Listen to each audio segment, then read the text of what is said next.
tout malade peut être utile à une entreprise, qu'il soit malade du sida ou malade de toute pathologie dite cancéreuse ou autre. Un malade, il est une valeur ajoutée à n'importe quelle organisation par le regard qu'il porte sur la vie de tous les jours. Et il peut être aussi productif que toute autre personne non malade. Mais nous sommes tous des malades en puissance. Simplement ne pas oublier que la maladie n'attend pas un certain âge pour se déclarer. Il existe en France des lois, un code du travail, un code de santé publique, qui fait que sur le papier, tout individu atteint d'une pathologie de ce type est protégé. Mais les comportements sont beaucoup plus insidieux que ça. C'est un rejet non pas brutal, comme ça a pu être le cas pour le VIH. C'est un rejet beaucoup plus insidieux. C'est le regard que porte le non-malade ou le valide, si je puis dire, sur l'autre. Le patient, le malade, doit faire comme pour une femme et les enfants, doit montrer le plus d'acharnement pour montrer qu'il a toujours sa place dans l'entreprise et que si il doit aménager son temps, celui-ci n'est pas au détriment de la productivité de l'ensemble. Mais c'est très insidieux.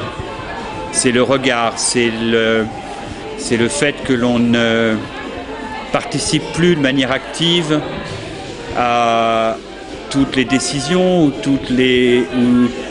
à toutes les décisions de l'entreprise. C'est le fait que l'on soit protégé. Cette protection entraîne aussi une exclusion de facto. Et que la mécanique de vulnérabilité au travail s'enclenche assez rapidement. Les faits sont là. Moi, j'ai perdu en quelques années presque 4 fois mes revenus et j'ai perdu au moins 3 jobs.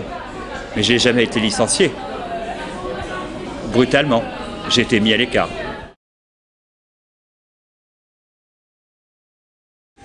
Le malade est un peu une bimbo. C'est-à-dire, c'est très joli dans le paysage, mais ça n'apporte rien à l'entreprise. C'est plutôt un frein. C'est comme si on était du jour au lendemain considéré comme... on passait une barrière, une frontière, et cette frontière, c'était une frontière de non-droit, de non-existence, et que la plupart des malades n'en parlent pas, pour éviter justement cette exclusion. Et c'est extrêmement difficile. Je rappelle simplement une chose, que un Français sur 3 sera malade chronique dans les années qui viennent.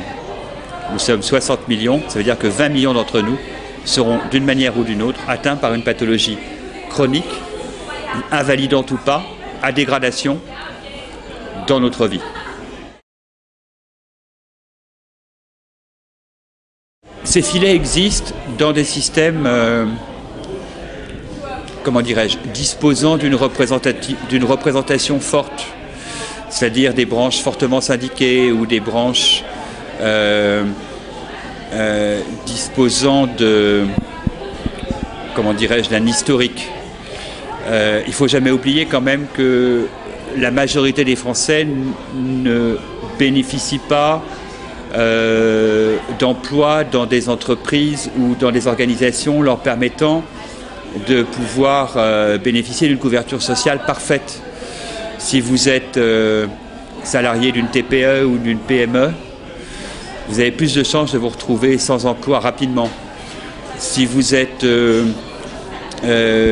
libéral, vous n'avez quasiment aucune protection sociale. Ne jamais oublier que c'est, je crois, de tête la moitié des salariés français qui sont dans cette situation. Donc entre précarité sociale et précarité due à la maladie, les deux se cumulent. Et ils ne sont pas exclusifs l'un de l'autre.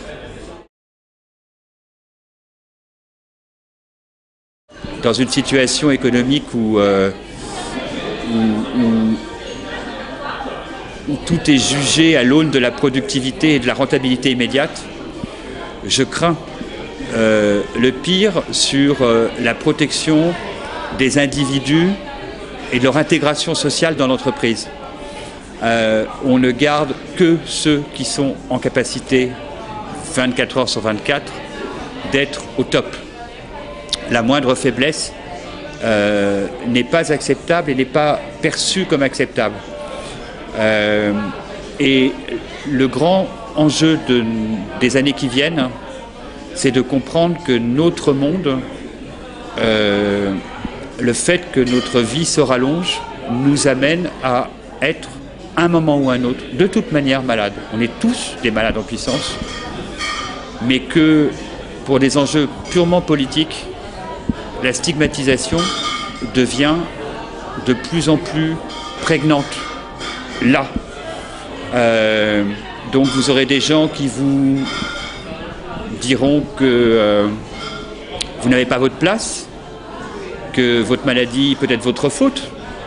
Je parle du VIH, mais pourquoi pas tabac, cancer, alcool, cancer, sucre, diabète, sucre, tout ce que vous voulez.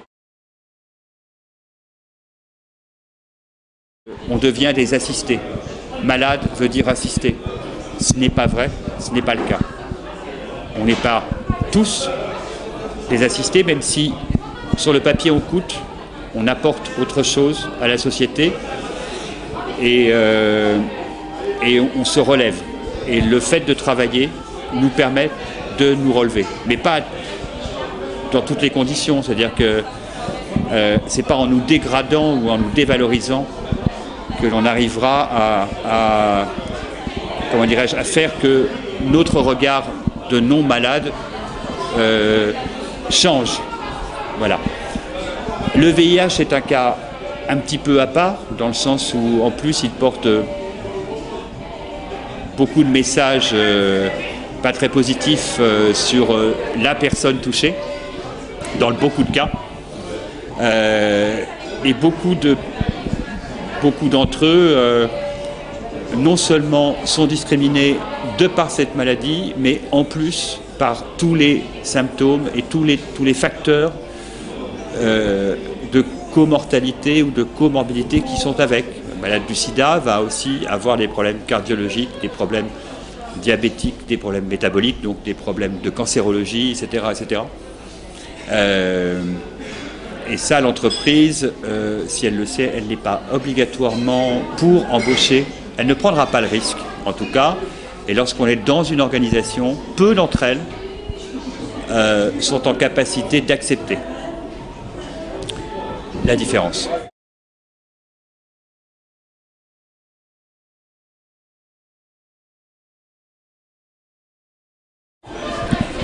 Tout malade peut être utile à une entreprise, qu'il soit malade du sida ou malade de toute pathologie dite cancéreuse ou autre. Un malade, il est une valeur ajoutée à n'importe quelle organisation par le regard qu'il porte sur la vie de tous les jours. Et il peut être aussi productif que toute autre personne non malade. Mais nous sommes tous des malades en puissance. Simplement ne pas oublier que la maladie n'attend pas un certain âge pour se déclarer. Il existe en France des lois, un code du travail, un code de santé publique, qui fait que sur le papier, tout individu atteint d'une pathologie de ce type est protégé. Mais les comportements sont beaucoup plus insidieux que ça. C'est un rejet non pas brutal, comme ça a pu être le cas pour le VIH. C'est un rejet beaucoup plus insidieux, c'est le regard que porte le non-malade ou le non.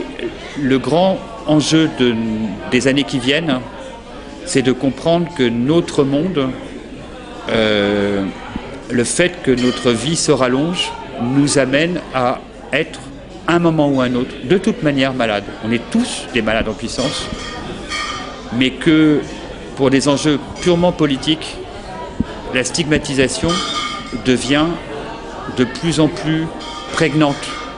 Là. Donc vous aurez des gens qui vous diront que vous n'avez pas votre place, que votre maladie peut être votre faute. Je parle du VIH, mais pourquoi pas tabac, cancer, alcool, cancer, sucre, diabète, sucre, tout ce que vous voulez. On devient des assistés. Malade veut dire assisté. Ce n'est pas vrai, ce n'est pas le cas. On n'est pas tous des assistés, même si sur le papier on coûte, on apporte autre chose à la société et on se relève. Et le fait de travailler nous permet de nous relever, mais pas dans toutes les conditions. C'est-à-dire que c'est pas en nous dégradant ou en nous dévalorisant que l'on arrivera comment dirais-je, à faire que notre regard de non-malade, même que la majorité des Français ne bénéficient pas d'emploi dans des entreprises ou dans des organisations leur permettant de pouvoir bénéficier d'une couverture sociale parfaite. Si vous êtes salarié d'une TPE ou d'une PME, vous avez plus de chances de vous retrouver sans emploi rapidement. Si vous êtes libéral, vous n'avez quasiment aucune protection sociale. Ne jamais oublier que c'est, je crois, de tête la moitié des salariés français qui sont dans cette situation. Donc entre précarité sociale et précarité due à la maladie, les deux se cumulent. Et ils ne sont pas exclusifs l'un de l'autre.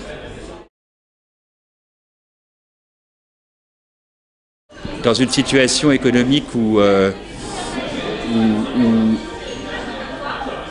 tout est jugé à l'aune de la productivité et de la rentabilité immédiate, je crains le pire sur la protection des individus et de leur intégration sociale dans l'entreprise. On ne garde que ceux qui sont en capacité 24 heures sur 24 d'être au top. La moindre faiblesse n'est pas acceptable et n'est pas perçue comme acceptable. Et ou le valide, si je puis dire, sur l'autre. Le patient, le malade, doit faire comme pour une femme et les enfants, doit montrer le plus d'acharnement pour montrer qu'il a toujours sa place dans l'entreprise et que si il doit aménager son temps, celui-ci n'est pas au détriment de la productivité de l'ensemble. Mais c'est très insidieux. C'est le regard, c'est le fait que l'on ne participe plus de manière active à toutes les décisions ou à toutes les décisions de l'entreprise. C'est le fait que l'on soit protégé. Cette protection entraîne aussi une exclusion de facto. Et que la mécanique de vulnérabilité au travail s'enclenche assez rapidement. Les faits sont là. Moi, j'ai perdu en quelques années presque 4 fois mes revenus et j'ai perdu au moins 3 jobs. Mais j'ai jamais été licencié. Brutalement, j'ai été mis à l'écart.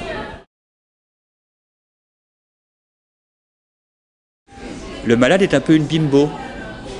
C'est-à-dire, c'est très joli paysage, mais ça n'apporte rien à l'entreprise, c'est plutôt un frein.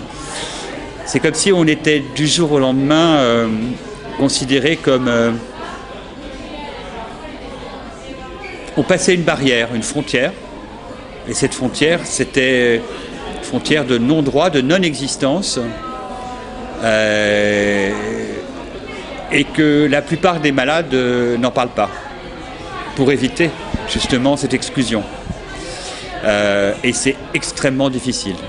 Je rappelle simplement une chose, que un Français sur 3 sera malade chronique dans les années qui viennent. Nous sommes 60 millions, ça veut dire que 20 millions d'entre nous seront d'une manière ou d'une autre atteints par une pathologie chronique, invalidante ou pas, à dégradation dans notre vie.